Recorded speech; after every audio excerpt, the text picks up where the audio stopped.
Welcome to the Living to 100 Club podcast. Here's our host, Dr. Joseph Cassiani.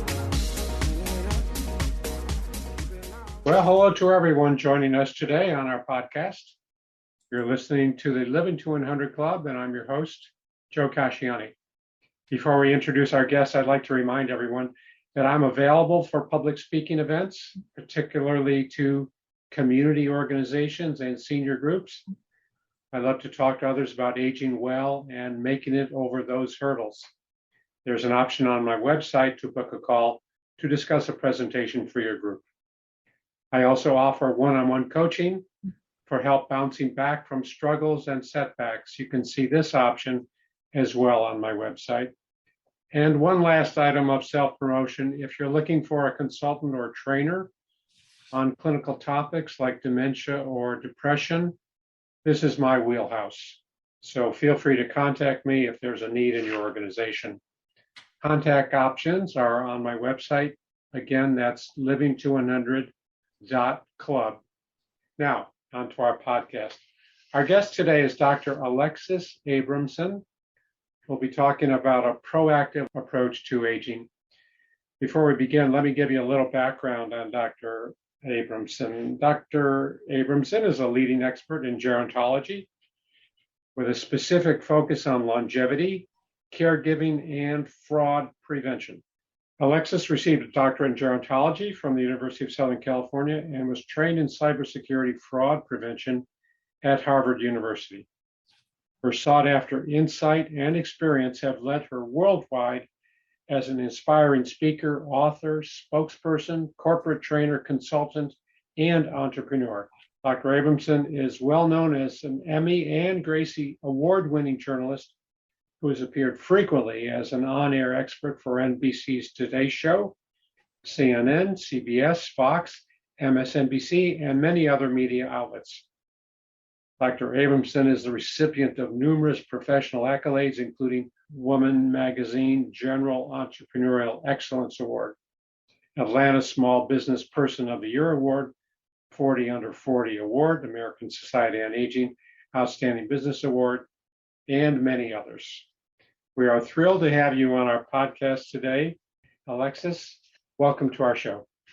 Thank you, Joe. It is so great to be here. I appreciate it very much. And I love hearing about the 40 Under 40 Award. It sounds like ages ago, which it was. Yeah. So now it's 50 Under 50. And that's right. That's right. Yeah. Although I don't think they give those out. I think it's just, we ought to change that. That's right. 80 is the new 60. That's right. 60 is the new 80. Yeah.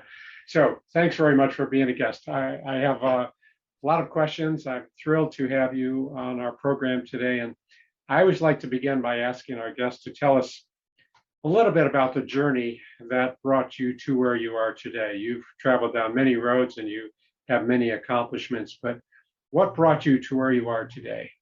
Yeah, it's a great question, Joe. One that's really important to me. I have a great deal of passion for mature adults and for the aging population. And that really started with my relationship with my grandparents. I had this very, very close relationship with them. And I remember being even in elementary school where I would, in my opinion, had the honor to go visit my grandparents, and everyone else, it seemed like they were going to the dentist or getting their teeth pulled. I mean, it just was something they didn't want to do. And all I really wanted to do was really hear their stories. And I found myself, it didn't matter if it was a CEO I was talking to or a janitor, asking them questions about their aging experience. And that really led one thing to the next. And it turned out that I was fortunate enough to, get into being college and my graduate school at a time when baby boomers were really at the peak. So everything just sort of worked out for me, and have been an entrepreneur in the field for over 25 years now. Wow. Yeah. So you have a number of specialties, special interests, and really developed a lot of expertise in three areas in particular. And I hope to get to these three areas. Let's begin by talking about caregiving, especially for the sandwich generation, people who are working, dealing with, have parents who are aging, as well as their own children that they're raising. So what do caregivers need to know about how to be effective with their parents? Especially, we always want to protect our parents, but we also want to allow them a certain amount of independence and freedom. So how does the adult child balance those two sides?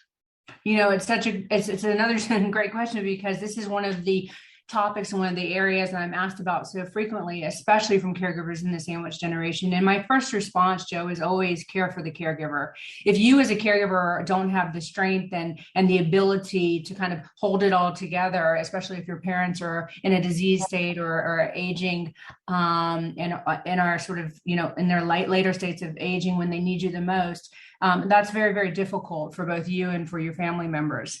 I think, one of the things that we need to be thoughtful about is being the CEO of our caregiving, making sure that we organize it in a way so that it's not just like we're throwing, pasta at the wall, that we really have a plan, that we've created a way where we can have a support system that makes sense, and really understanding we can't do it all ourselves. And I think a lot of times we land up trying to do everything, especially for our loved ones, and it's just impossible. So I guess my number one tip would be care for the caregiver. Number two would be, and not in any sort of order, but elicit as much help and support system as you can.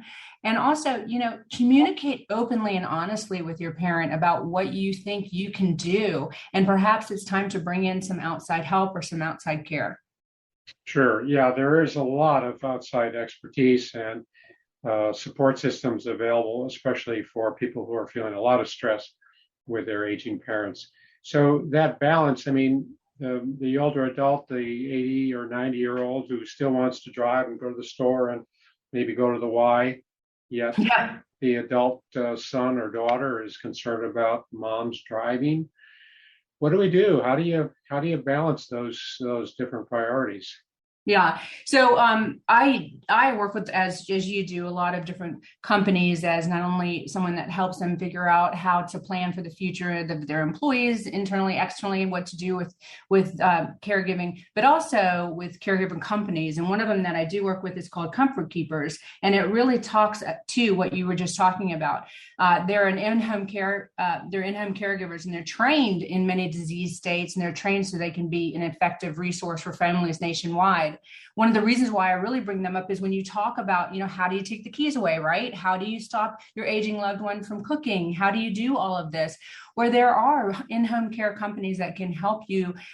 And the way that Comfort Keepers does it, which I think is really cool, and it's very aligned with the way I think, is through joy and purpose and positivity. So when you think about, taking the keys away, they like to say, instead of, it's time for you to stop driving, a mature adult, they say, oh, we have a chauffeur that's going to drive for you now. You've been driving your whole life. Or we have a personal chef that's going to drive for you. And so, is going to cook for you. Or we have someone who's just a friend that's going to sit with you and be a companion. So I really think when you look at caregiving as a whole, if you can begin to look through an entirely different lens, and that's what I talk to people a lot. We always have, as a society globally, talked about caregiving as such a downer and something that we're dreading. And if there's any way that, and this from the mental standpoint, if there's any way that we can look at it more as, elevating the human spirit and trying to create more happiness in our lives, regardless of our disease state, that would be really, really helpful. And so that's what I go into my conversations with people, when I give speeches, when I write books, I talk about just that. I talk about, listen, I think, as Rosalind Carter said, for any of us, it's inevitable pretty much that we'll be a caregiver, have one in our life, know a caregiver. And so if there's any way that we can contemplate the way we look at it differently and the way we create the model of caregiving differently, I think that's super helpful in terms of our meeting personal caregiver demands and those of our loved ones. Yeah, that's a great example. I love that. We used to call it reframing, right? Where if Comfort Keeper says, no, you can't drive anymore. Instead, they say, well, you've been driving a long time. We have a nice service that can get you around. You don't have to worry about parking or walking too far. So that's the reframe. And I have heard a similar story about kind of home health expert being called in, and the older couple is just overwhelmed completely with taking care of this huge home in La Jolla. And they want to say, look, you're too old to manage this. And I'm thinking, well, why not say, gee, you can do this, you manage this home all by yourself, kind of build on their strengths rather than Yes. what their weaknesses are. You must be incredible that you can manage this huge home and the yard and all that. So it is reframing and putting the emphasis on the positives, because it's not always a loss. There are some real benefits to those changes. I can really appreciate that approach of Comfort Keepers. And is this an organization that's nationwide, or? They are nationwide. They are not only nationwide, but they do also have some offices in other countries as well. And they're, a leading provider. And what you just said, what I really love is that uplifting solution.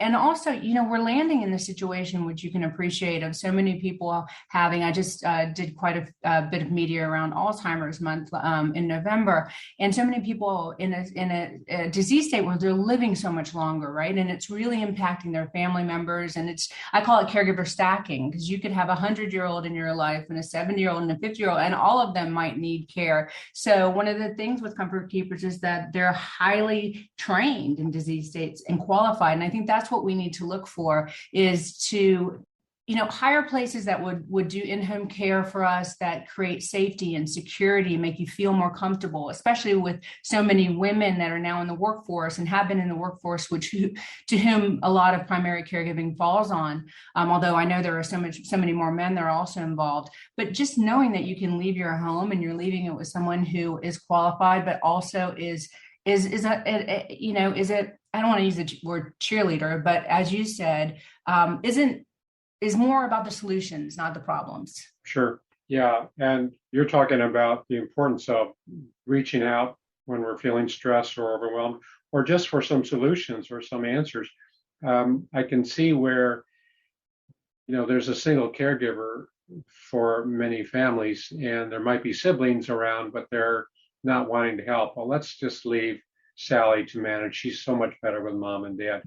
How does she solicit other siblings, other family members to help out with all of these demands? Any solutions you've come across? Absolutely. And I think Sally is a great example of what's happening out there with primary caregivers. And I never really understand it. I think the first thing that Sally needs to do, that primary caregiver needs to do, is to let your family members know you need them. You might need each of them in a different way. And I wrote an article, it was called The 5 Languages of Caring. And, really looking at all of this and saying, okay, my brother might be more interested in paying for transportation to go to the doctor than he would be interested in sitting with mom. Or my sister-in-law is really good at making meals, so she may want to do that instead of something else. And coming up with solutions that family members will appreciate it. And that's a way for them to become more involved, because it's not something that's so outside of their wheelhouse. I also think another big challenge, Joe, is that we hold on to resentment. Family members hold on to resentment throughout their lives. And there's got to be a point where we can let bygones be bygones and just realize we're at another place, another spot, another juncture, and we have to focus on our aging loved ones. And I want to reiterate too, it's not only our parents, it can be, close friends. They call it fictive kin. Are you familiar with that term, fictive kin? No. So it means that it's not somebody you're related by blood, but it may be somebody that you're very close to, and it came from mostly from African American churches, because there were so many people that were close to the elders in their community. And so, just making sure that your family isn't just restricted to your personal family, but maybe there's some extension there. So you might want to look beyond your siblings for help. Mm-hmm. Sorry. Oh, go ahead. I would just also mention that, and that we need to not discount men. I think a lot of times, and I don't mean to say anything negative, but a lot of times we let the men and the brothers in our lives slide. The husband's a little bit slide. They're just going to build the ramp, or they're going to do the things that are that may be more indicative of the role they may have played in the past. But I think it's really important that we look closely at each of our siblings and not just the women in our family. Yeah, that's so important to get rid of some of those stereotypes where men can't cook the meals for dad, or they can't go over and help out with some of the chores at home. Yeah, that's so important. Let's get rid of some of those old stereotypes. Yeah. Yep. Yeah. And one other thing I would add, Joe, is Holding your tongue. I think being thoughtful about your criticism. I've seen caregivers come and they will go to a house and you'll have. I just heard this story, and someone just actually went on my website and asked me about it. They said, "Listen, I've had everybody over for Thanksgiving. It was great, but I noticed that I was telling my siblings what to do and not to do. Mom doesn't like this. She likes this. She doesn't want to do this. She wants to do this." And they finally sat me down and said, "So do you want our help? Do you not want our help? Right. What's going on?" So just kind of being a little bit easier on the others if you're the primary caregiver. Yeah. And it is important to express our needs, to communicate the needs, but let's be mindful of the criticisms, right? Because things are not exactly what we want. Plan A is not the best solution. Sometimes Plan B is the best solution. So, I love the way you said that. That's so true. Yeah. Because that's really important, to communicate the needs and not let the anger control us, or the resentment, or the buildup from past grudges. Let's let that go and focus on how we can find some solutions today. That's really it's also open lines of communication. Excuse my interrupting, but open lines of communication, especially for your nuclear family, especially for spouse, and significant others, to make sure that everyone, I always say, be the CEO of your own caregiving. And when I say that, I mean to not only plan for your parent and what might be needed, or your grandparent, but this bifurcation of while you're doing that, come up with your own plan for your caregiving and really talk things through. Be communicative with your children and your spouse and the other people, your fictive kin, everybody else in your family, about what you're looking for. I've seen so many times, someone will put their aging loved one in an assisted living or a continuum care retirement community when all they want to do is live with them, or the vice versa. And it was because they never communicated about it and talked about what's best, for them. Is it in-home care? Are they in an Alzheimer's state where they need 24/7 care? What's best? And that communication is critical. Yes, that's so true. I had a guest on my podcast recently. Actually, it's being published tomorrow, who's a disability rights advocate. And she spent her whole career advocating for the rights of disabled people. And she says it's so important to plan, not just for our parents, but to plan for ourselves, because we have to be aware of the possibility that we may need a ramp. We may need a bathroom on the first floor, or we may need doorways that can handle wheelchairs. So not to put it off and say, "Oh, that's not me," but really recognize the fact that we can reduce a lot of that stress down the road by making some good, solid planning today. That's really good. Very good tips. Very good tips, Alexis. I appreciate this.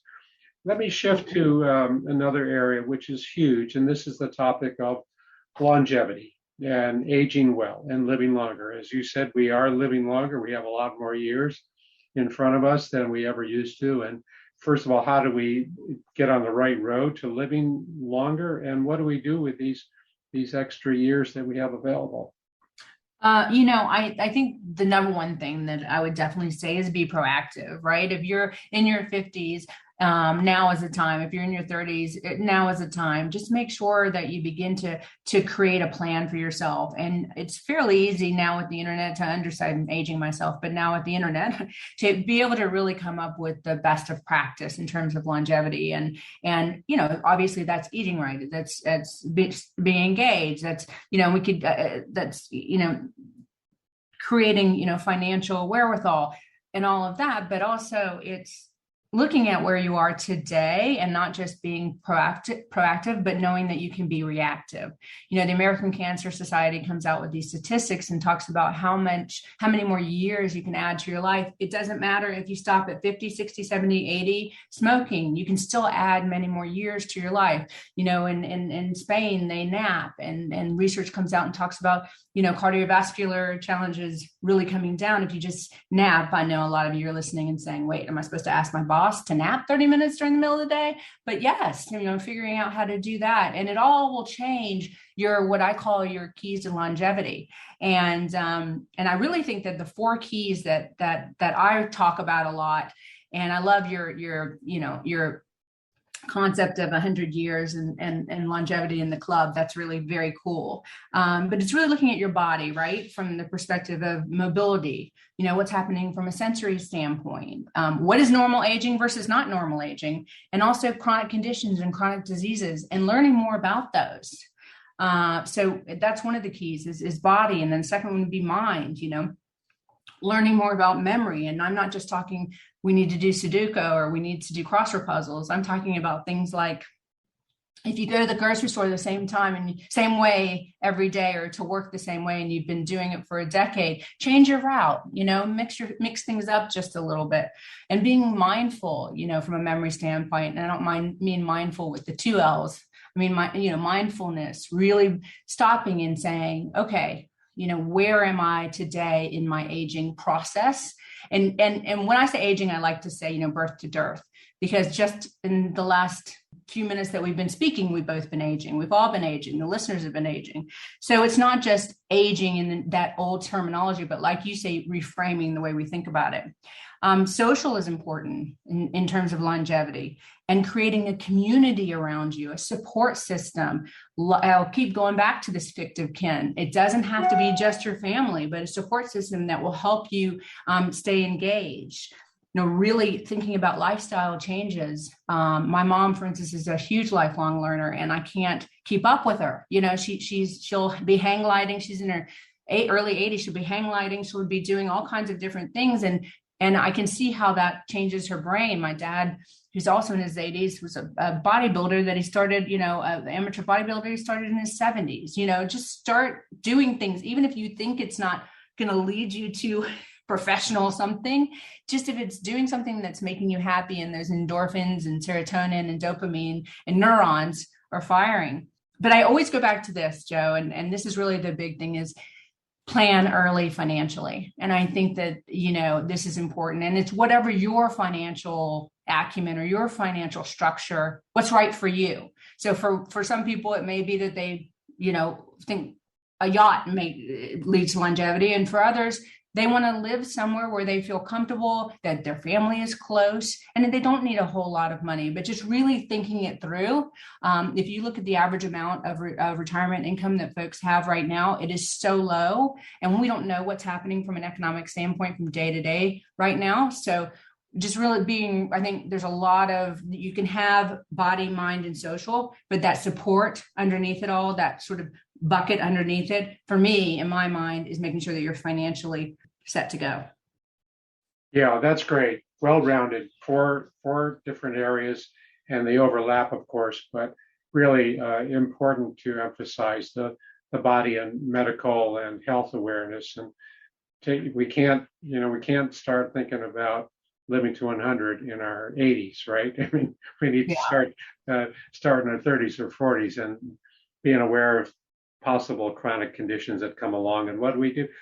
We know so much today about how to avoid these chronic conditions, obesity and diabetes and congestive heart failure. We really know, and it shouldn't be a surprise when it happens. So that's important. And then, of course, the mental and, expanding our abilities. I love the story about your mom and dad taking these new activities. That's great, because learning new things, learning new language, learning to play a new instrument, whatever it is, we're constantly stimulating, and that mental challenge is so important.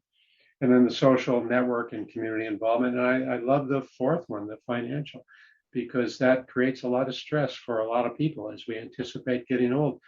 Am I going to have enough money? Am I going to be secure? Am I going to be in the right setting? So it's all part of planning. That's really good. That's really important. Thanks for that.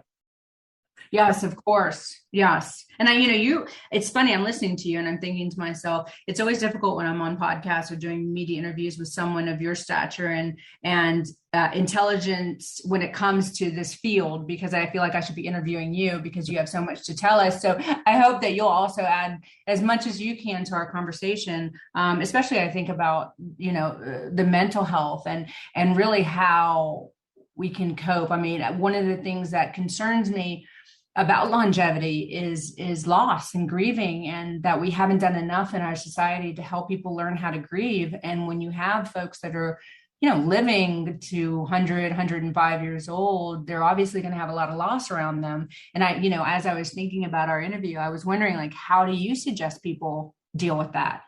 Sure. Yeah.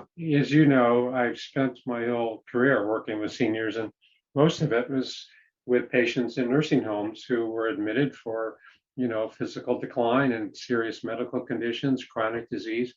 And of course, their mental decline or just their level of distress and depression. And sometimes that feeling of helplessness and despondency. I don't know if I'm going to make it. So for me, I always say, look, living to 100 is a great destination, but it's not in the cards.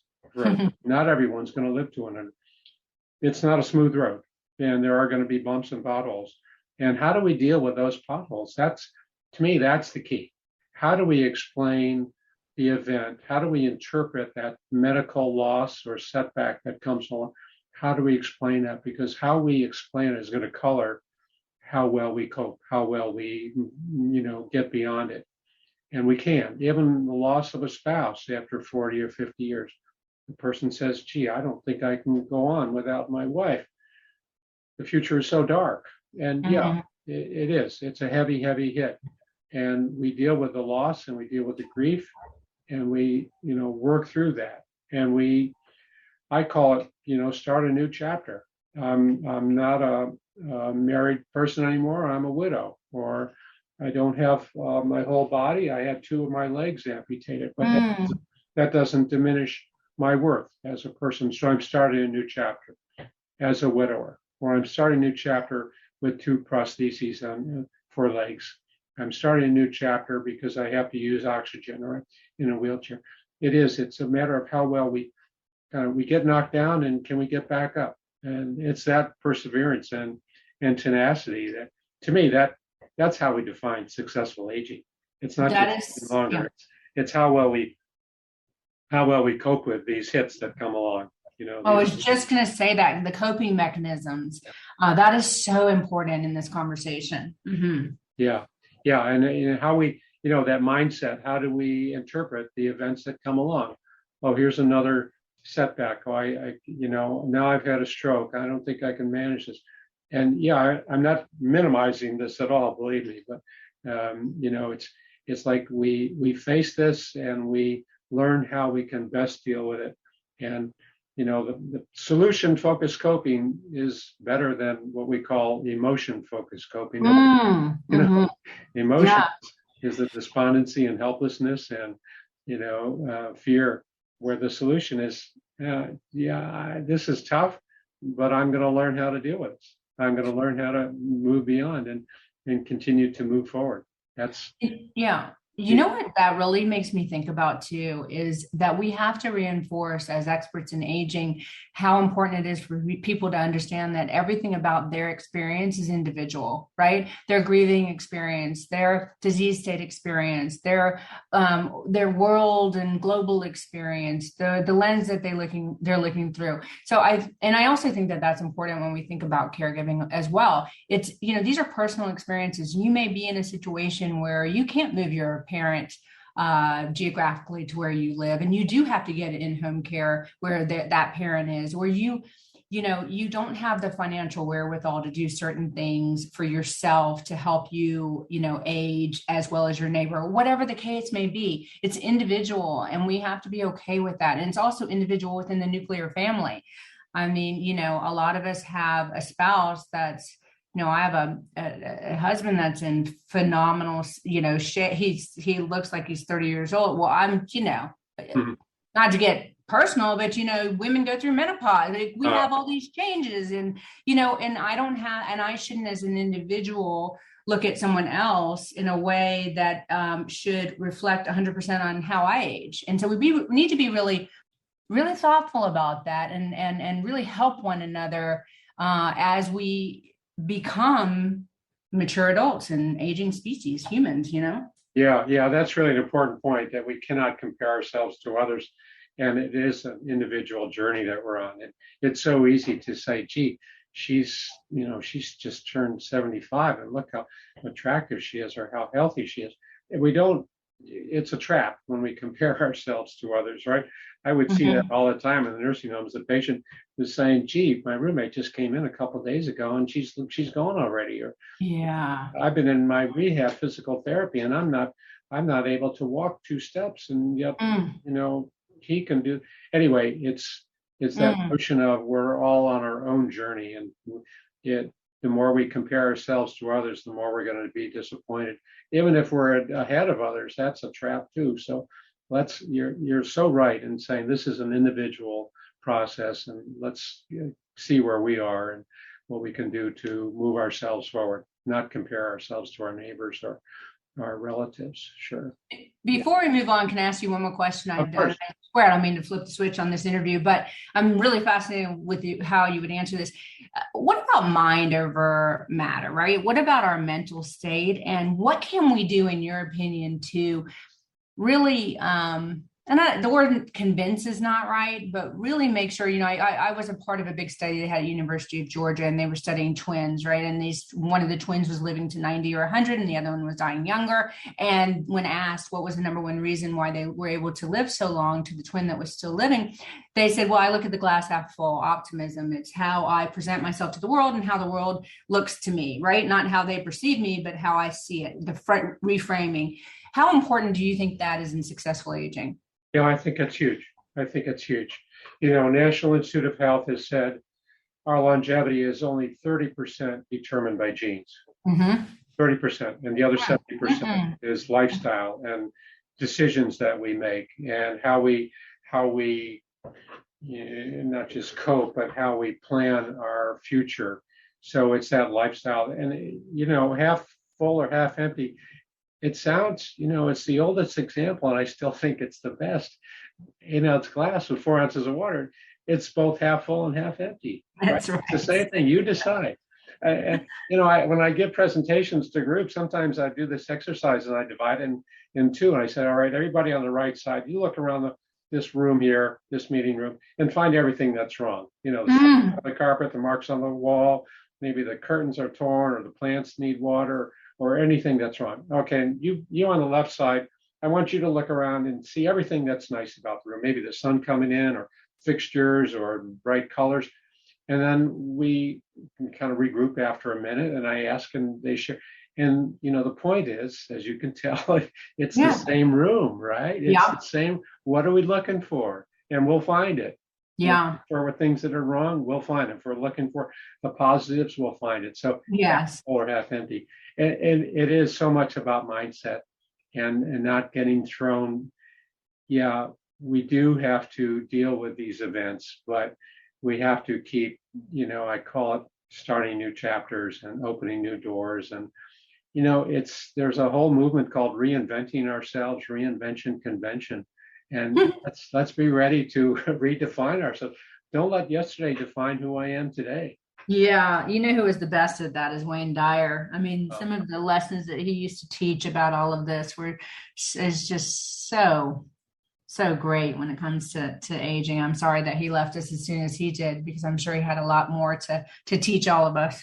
Yeah. I've had a couple of actors on my podcast from Hollywood, and they both said the same thing. Look, we have to learn new roles all the time. We take on a new part, and we have to learn to character and become that.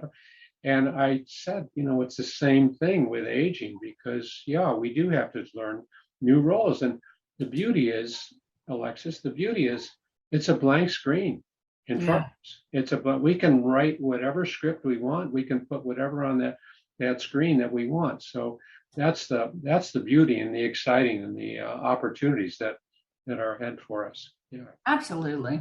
Yeah. So let me shift to another specialty of yours, which is fraud prevention. Mm-hmm. This is a thoroughly enjoyable conversation, by the way. I'm enjoying it as well. Yeah. But fraud prevention, identity.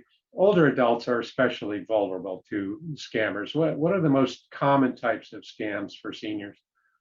Yeah. So for those that are listening that can't really get the segue and understand why the heck I would move over to fraud prevention from longevity and caregiving, is it's really one of the challenges about aging that I'm very, very concerned about.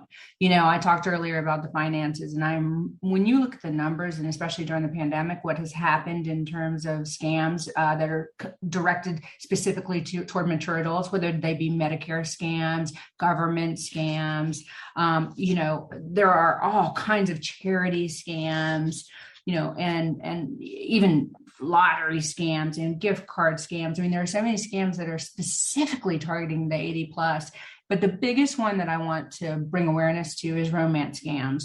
And the reason why I say that is because if you look at the numbers and the amount of money that mature adult seniors have lost to romance scammers, whether it be due to the fact that, they've lost a spouse, they're looking for companionship, they're lonely, it's just astronomical.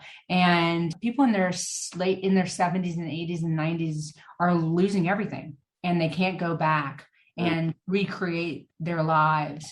And there's also a huge challenge with their caregivers saying, how could you be so stupid? How could you fall into this? How did you, instead of, and again, we'll go back to trying to figure out how to create some positivity around what they're doing, or at least support them in their situation.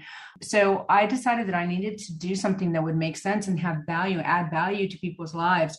I have a lot of corporate clients that have said to me, we have so many people that are coming to us that, are saying, I can't pay my phone bill anymore. I can't travel anymore. I can't. And we say, why? And they said, someone took me for all my money. Someone called me. They said they were from this utility company. I thought they were. They told me they were going to arrest me, and I gave them everything in my bank account.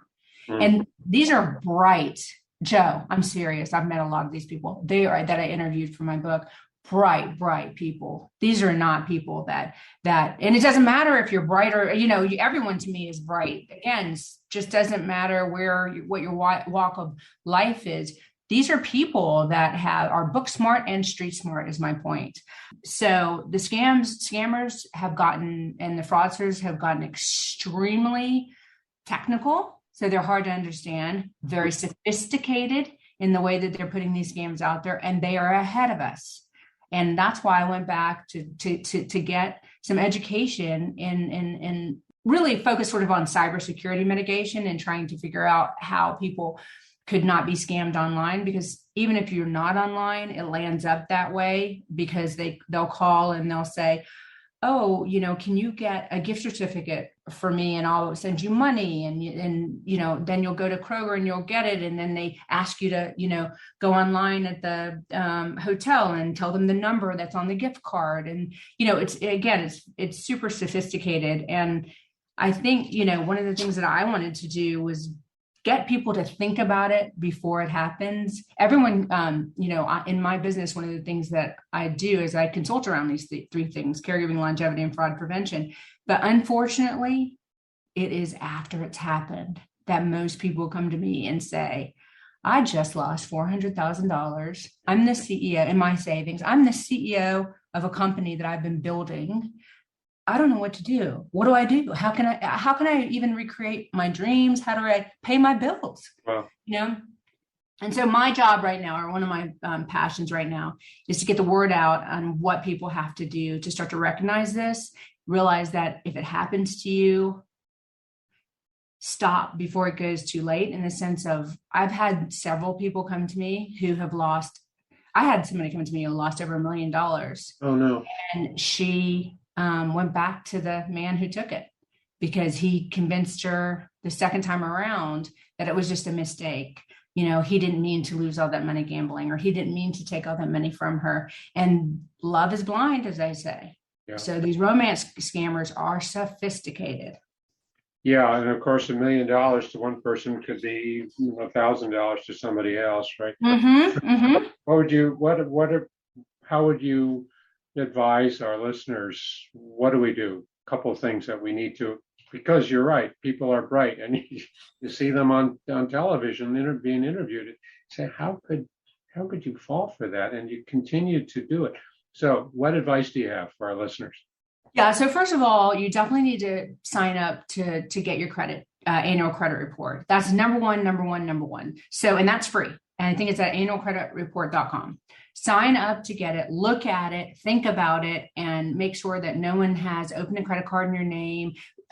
Put all the alerts on so that you're notified if anyone's charging money over $500 or $100, whatever your financial situation is, $5, it doesn't matter. Look at it very, very closely. And, Joe, if you have an American Express, for instance, you can go to Credit Secure and they have a monthly check that you can do. And they have all these alerts. So, and other credit cards do as well. So number one, check your credit and make sure that your credit is intact. And because that is a slippery slope. I mean, once that starts leaking where someone's gotten into your credit, they've, looked at your passport, they've looked at your Social Security, you have to be very thoughtful about that. Please do not throw away your bank account statements. Please go electronic if you can. Don't throw away anything that has your information on it, whether it be, honestly, it can just be a dear grandma, thank you for the $100 that you sent me from Bank of America. I really appreciate it. And when I went to the bank in Longview, California, they told me that, you also had this other account. It can be anything. There's so many telltale signs. So don't throw anything away. Shred it. I could go on and on, not just shred it, but there's, not just shredded because they're going to put the shred back together. You've got to do, shreds where it's the diagonal as well. So you have to think about that. It's wild what's happening out there. It's the Wild West, as they say. Also, and again, we could do a whole show on this if you'd like, but one of the things that I'm really worried about is embarrassment and this feeling that people don't want to talk about it, especially to their own family members. So I've seen a lot of people, 1 out of 4 people don't talk about it if they have been scammed. So it doesn't matter the amount, they don't tell people. And so many people die and their family goes and they see there's no money there and they can't imagine where the money went. And a lot of times it went to a scammer. So 25%, 1 out of 4 don't even ever say that they've been scammed. And in the romance scam, it's like 60%. And so much of that, Joe, is from family members. And I hate to say it, but a lot of that is from some friends and family members. So we have to be really, really careful. The last thing I would say, just because it's important, is just to make sure, that you secure your passwords and your contact information, because again, they can break, if they break into one thing, they can figure out other things. Oh, and one more thing I have to say, not only just secure your passwords, but this whole social media situation is a tough one, because all those cool contests that they have and Q&As that they have, and they ask you, oh, where was the first place road you lived on? Oh, what's your grandmother's name? Where's this? They know how to piece it all together. They piece it all together, and those are your security and password codes a lot. Wow, good. A lot of time. I could just go on and on about this because it's scary. I'll have you back for this. That'd be a great conversation, but really important. Your tips: get the annual credit report, check it, and look to see if there's anything amiss. That's something that is not yours. Don't throw anything away that's paper, or scan it, or ideally get it all electronic, and avoid any embarrassment. I can see where people would be very reluctant to report this because it happens afterwards. They don't think about it before, but they sure think about it afterwards. And make sure all your passwords are secure, and then be careful, be wary of social media and conversations that take place online. That's good. That's good. And if it smells like a rat, it's a rat. Yeah, probably is. Wow. So just quickly, I know you're the author of 3 books: Stop Fraud, The Ultimate Longevity Guide, and The Ultimate Caregiver. 3 topics that we touched on today. So these are available on your website? They are. So Stop Fraud is available on the website, and the other 2 are available there, but I'm updating both of them, and there will be new editions out in spring of 2022. So you might want to wait. Well, okay. And your website is alexisabramson.com, right? Alexis Abramson, ABRAMSON.com. Right. Great. Okay. Well, it looks like we're out of time for today, Alexis. But before we wrap up, I just want to remind our listeners about a co-sponsor for our program, A Mighty Good Time. Are you looking for ways to engage and stay active? Check out amightygoodtime.com. It's a one-stop shop for events and activities for those 50 and over. It's free to search and it's free to post. amightygoodtime.com. And be sure to visit the Living to 100 Club website to sign up for our weekly podcast announcements and our monthly newsletters. And while you're there, be sure to download a free copy of my 9 tips for living longer. Lastly, pick up a copy of my book, Living Longer is the New Normal. It's all about maintaining a positive mindset in all we do, on Amazon, ebook or hard copy. So thanks very much, Alexis, for being a guest on our program. I had a thoroughly delightful time talking with you. And how can people contact you if they want more information? So they can contact me at alexisabramson.com.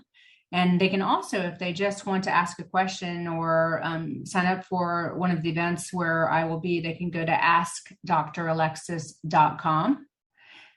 And then finally, since we talked a lot about it, I wanted to bring up Comfort Keeper's website, which is comfortkeepers.com, where if they want a comfort keeper or want to be a comfort keeper because they're hiring as well, they can go there. Great. Comfortkeepers.com. Correct. Okay. Well, thanks so much for being a guest. Again, I really enjoy this. We've been talking with Dr. Alexis Abramson, talking about proactive approaches to aging well. Thanks again, Alexis, and thanks to all of our listeners for tuning in today. Hope to see you next time.